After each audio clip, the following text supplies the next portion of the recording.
We're hearing more and more from customers that their carrier reps, I think, primarily Verizon, but also AT&T to some extent, are approaching them with a solution that says, hey, move all your lines from all the carriers onto us, right? Move them all to unlimited. And now we'll give you a lower rate, so you don't have to manage it at all. You can kind of step away from it.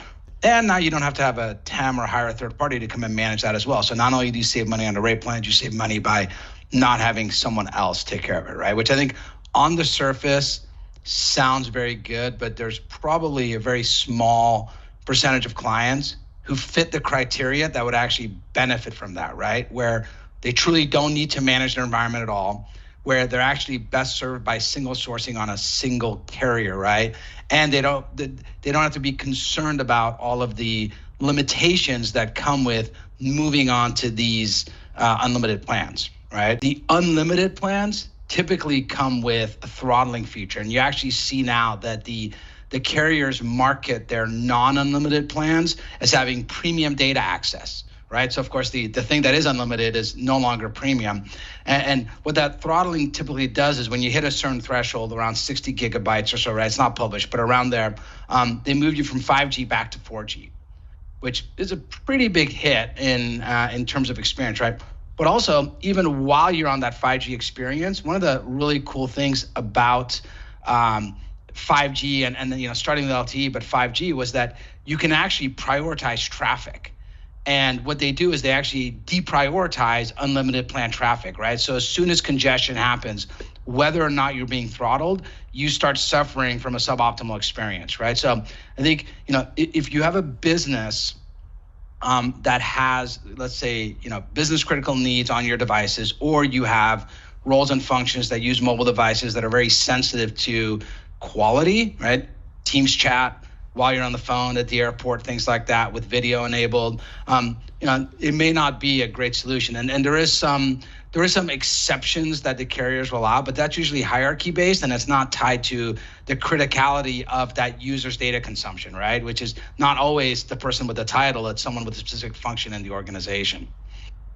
The other aspect that they're looking at is throttling speeds are not the same as those premium plans that you see advertised and being available. I mean, the throttle speeds they quote 60 on 120 on these plans that they have available, but the ones that they're giving them are normally a lot lower throttle speeds, to where you have to take into consideration, I'm going to unlimited, but now I'm throttling at 10 gigs on a hotspot and 20 overall, not 60 and 30 or 120 and 60 gigs. There's just, the speeds are so much lower that they normally just don't make them all available. A lot of the time we see MiFi devices, IoT devices that hit throttling limits and they can't be throttled because they're on job sites. We're having to convert them over to non-throttling, non-unlimited plans. But the carrier isn't going to let you know that you're not set up to be able to take that on. And with the data consumption that you're going to need, you're going to have to influence hundreds of lines on your account to account for the data that one device might need. And you're going to incur overages, even though your carrier is doing exactly what you asked. They're not taking in your best interest of maintaining that account so that something like that doesn't happen month after month, or having to change your account every single month because this is going to happen. Because it's inevitable. There's the data plans are not big enough for large job sites and multiple people accessing those. They just, as nice as they are, they're great for certain aspects, but those enterprise job sites that are around for quite some time, they aren't designed for it.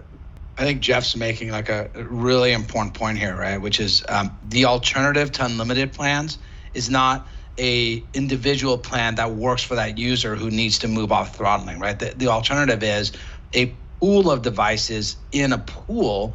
And so now you take one plan out and suddenly your bill goes from $35 to $3,000, right? You have to take like 200 devices out in order to construct a pool of devices that don't get pooled, have enough data, and don't break like the limit for that pool, right? So and knowing which devices to pull out, that's part of like why guys like Jeff add so much value to the business every single day to our customers, right? Because they really dig into the nuance of this data and they, construct these pools of just the right combination of devices and users to sort of maximize usage and minimize the cost. I think to add to that is that carriers are assuming that these enterprises have the tools to manage to the contract terms. Oftentimes, these new contracts with these unlimited plans come with minimum line counts that they have to maintain, minimum revenue amounts that they have to maintain with the carrier. And the enterprises generally are afraid to take action when they lose employees or when employees turn over. And that's where unlimited plans really have a negative effect. As those employees turn over, you're afraid to disconnect those lines at risk of violating the new carrier agreement that you've signed. And so optimizing or managing to the true number of employees you have using devices becomes a real challenge. And the carriers don't enable you with the tools to have that visibility. Who's using a device versus who's not using a device? Who is no longer active with the business but still has an active line?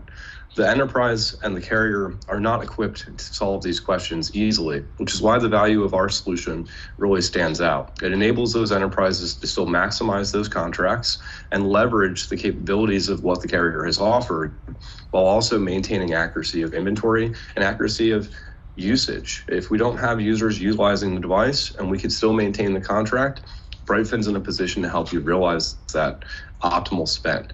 Otherwise, you're in this risk of maintaining active lines that you no longer use, as well as maintaining a carrier agreement that doesn't provide you benefit for the use cases of your environment. Andrew, what you're describing, I think, is something we see in a lot of our customers now, right? Where they're trying to get out of the business of managing their mobile environment or having someone help them manage their mobile environment. And all of a sudden, their day jobs become managing a contract, right? How many lines did I commit to? Where am I on those? And we've seen evidence of customers who sort of over-index on that and end up with hundreds of lines that they're keeping active who don't have users assigned to them because they're really focused on meeting these discount thresholds that the carriers have put there, right? And they end up spending much more to attain the discount than in what they save from the benefit of actually hitting that discount, right? And I think it sort of comes from this position of forgetting, what's the reason why you're sort of in this business of procuring mobile devices to begin with, right? You're trying to use it to power your business, create efficiencies, things like that. It's not about necessarily consolidating all your stuff into one place, right? If that's the right solution, which it is, I think, for a very small majority very small minority of customers, but I think for the ones who have a typical environment where they need multiple carriers, they have users with different needs, and like Jeff was saying, right, they have this sort of need to consume data at a certain quality level. You just can't sort of simplify or dumb it down into these plans that are being offered right now. Jeff made the point that there's very few people who, based on their consumption, actually need unlimited plans, right? And I think, this goes back to, the 1990s and sort of the carrier world, right? Like the best way to make money in the space is to sell somebody a plan that's above the threshold they actually need, right? In the days when people were consuming 1 gigabyte, everybody wanted us to buy 3 gig plans. When our consumption got to 3 gigs, they wanted us to buy 5 gigs, right? And now that there's these large bucket plans that actually service your needs at a low cost, the push is to get you to unlimited and sort of fix in your spend, right? Even though you're going to be below the data thresholds most of the time. The other aspect of it is data devices. That's the biggest saving that they're going to see by not going to unlimited. I mean, how many data devices are these guys using that warrant unlimited? Majority of the time, 50% at most use over a few gigabytes per month, and you're double paying by at least 100% on any unlimited plan. That even if they discount it, you're still overpaying every single month, when you could be on a much cheaper plan that's going to fit or be able to maintain the account much better. One thing that we often hear and that we often combat in our space is this misalignment with the carrier's interest versus the enterprise. You as the enterprise consumer are seeking to buy technology that fits a specific business case, while the carrier sees a target line objective within your business. How many lines of service can I activate and keep active to make sure that my employer and that my business stays whole? And ultimately, these unlimited plans are an attempt by the carriers to maintain consistent line count. The evolution of eSIM devices gives you as the corporation more options from a carrier service perspective. And if you're not tied in, or if you shouldn't be tied in to a single carrier, these unlimited plans can be very restrictive to your flexibility to use that technology and meet the use cases that your enterprise has today. And so it's important to keep in mind as the carriers approach you with these new opportunities and these new offers, do they have your best interest in mind? Do they have the best interest of your user experience in mind? And are you really optimizing for the outcomes from a business perspective that you need by putting your employees on these plans and risking poor technology experience and usage when they're in the field?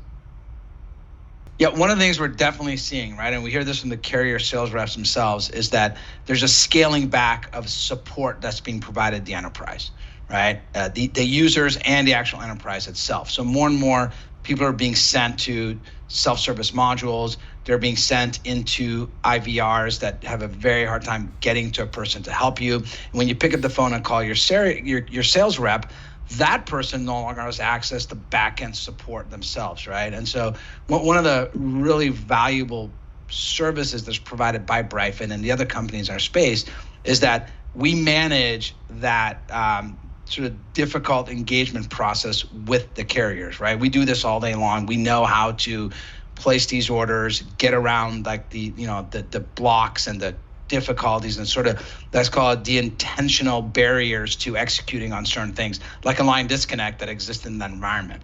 One of the other challenges that comes with this migration to these new plans with carriers is that the carriers truly lack the tools to provide proper visibility. How much data am I consuming? How much does that data truly cost me? Which employees are driving that data consumption? How do I manage the intake and outtake of employees into my business? And how do I connect that to the carrier systems to provide visibility to who should be receiving a new device and who shouldn't be? Naturally, the enterprises don't have tools for this, which is why they use solutions like Brightfin. And also, naturally, the carriers don't solve for this. Their ordering portals are really meant for administrators or those that are capable of making the decision of the best plan, of the best device for that employee order.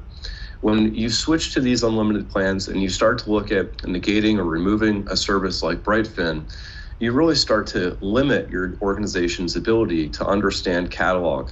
Who has entitlement to catalog or to devices? Who should be receiving which plans? Who should be receiving which devices with which plans? That's all critical information, processes, and scope that the Brightfin application and support team helps organizations with. The carriers today and their catalogs are very open and very robust, but many employers don't want their employees having the option of 20, 30, 40 different devices that they then have to support and manage internally. Additionally, there's services around the security of those devices that the carriers don't support.